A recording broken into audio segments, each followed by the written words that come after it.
Hey folks, Matt Schaff of DraftSharks.com here, and honestly, I'm probably stupid for making this video because I'm about to give away the top 12 in our Dynasty wide receiver rankings for free. But here we are, so let's do it. We're going to go in reverse order, starting with number 12, and he is already 30 years old, but he might still be the best wide receiver in all of fantasy. Before his high ankle sprain last year, this guy was leading the position in scoring for the second straight season. That's right. Number 12 is Cooper Kupp of the Rams.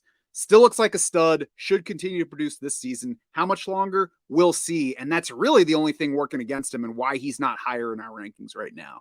Next up, the biggest thing working against number 11 is that he has a teammate even higher than him on this list. But this guy was the 10th overall pick in the NFL draft. He has delivered high efficiency through 2 seasons and plays in one of the league's best offenses with a young stud quarterback. Number 11 on our list is Philly's Devonta Smith. A.J. Brown led him in targets last year. Devonta Smith got plenty, produced numbers for us, and Jalen Hurts took a big step forward as a quarterback. So it's easy to like Devonta Smith going forward. At 10, we have another wideout competing with a higher ranked teammate in our rankings. This guy is in a contract year. He's at the end of his rookie deal, and that uncertainty plus his star teammate could create a buy window for you in your dynasty league. He did, however, finish 13th among PPR wide receivers per game, both last year and the year before. So this guy is turning into a stud in his own right. Number 10 on our list is T. Higgins of the Bengals. And like I said, he's in a contract year. As I'm speaking now, we don't know what team he's going to be on next year. I don't think that's a negative. There are plenty out there who see that as a negative, who see the possibility that he leaves Joe Burrow, goes to another team that's not as good a setting. He could leave the Bengals. He could land in a spot that's even better because he's the number 1 wide receiver with a still good quarterback. Or he could just re-sign with the Bengals, and it sounds like the Bengals want to re-sign him. So I'm not going to count that as a negative for T. Higgins. I might check in with some league mates and see if that opens a buy window for me to acquire him. The next player on our list is back on the older side among wide receivers. I talked about him on our Dynasty wide receiver buys video just last week. He's the clear-cut number 1 for one of the league's best quarterbacks, and he's not really holding out, despite what you might have heard this week. Number 9 is Stefon Diggs of the Bills.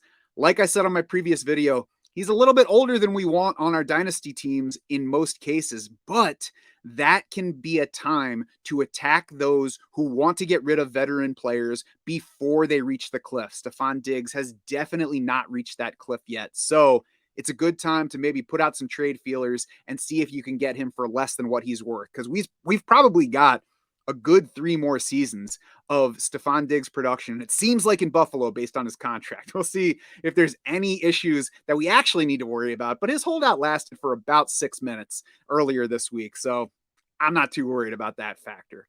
Number 8 in our Dynasty rankings is a bit of a lightning rod at Dynasty right now. Everybody likes this player, but some people think he might be a sell high right now. I wouldn't call him a sell, but I also wouldn't treat him as untouchable if I have the right offer come along. He was excellent as a rookie, despite quarterback play that was so bad, his team hired an old herbologist from Wisconsin to step in and be the new quarterback. Number 8 is Garrett Wilson of the Jets. He's going to be their number 1 wideout. We know that. What's he going to score? I have no idea. It should be good because he did a good job of earning targets. He did a good job of putting up numbers, even though he couldn't score touchdowns because he didn't have a quarterback last year. Aaron Rodgers is definitely an upgrade up there.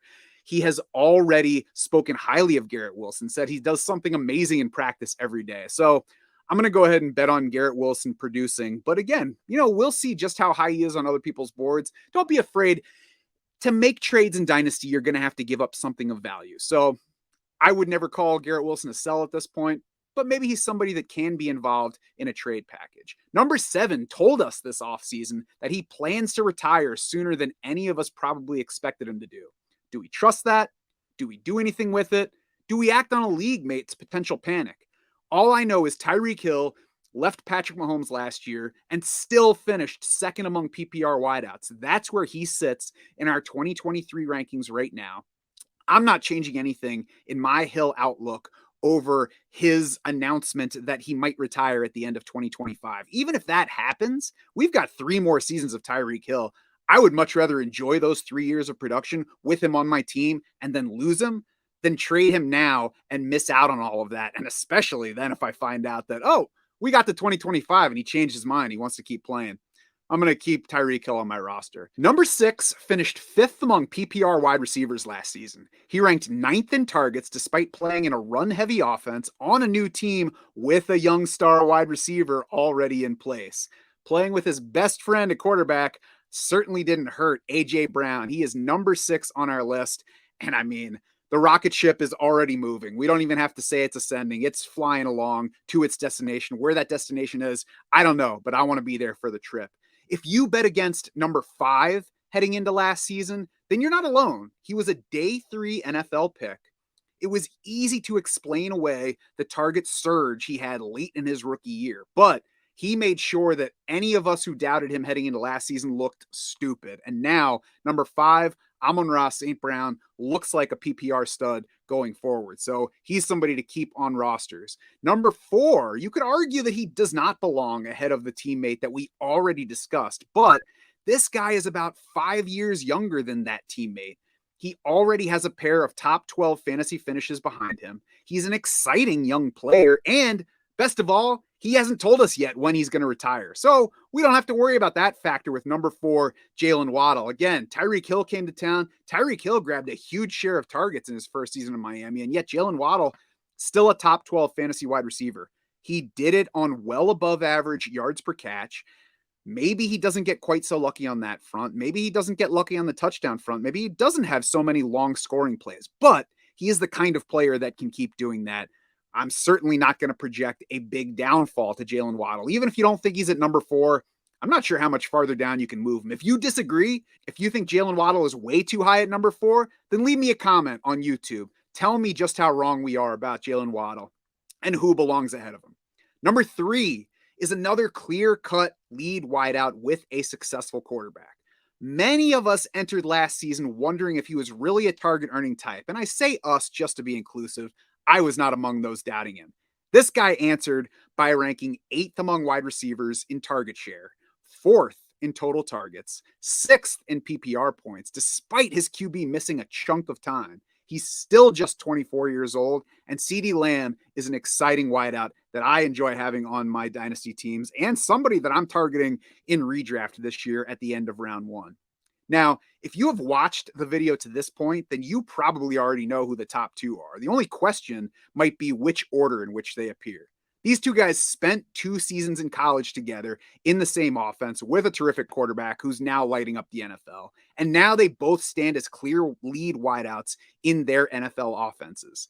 JaMarr Chase, Justin Jefferson. We've got JaMarr Chase at number 2. We've got Justin Jefferson at number 1. I think most people do. You'll find some that have them switched.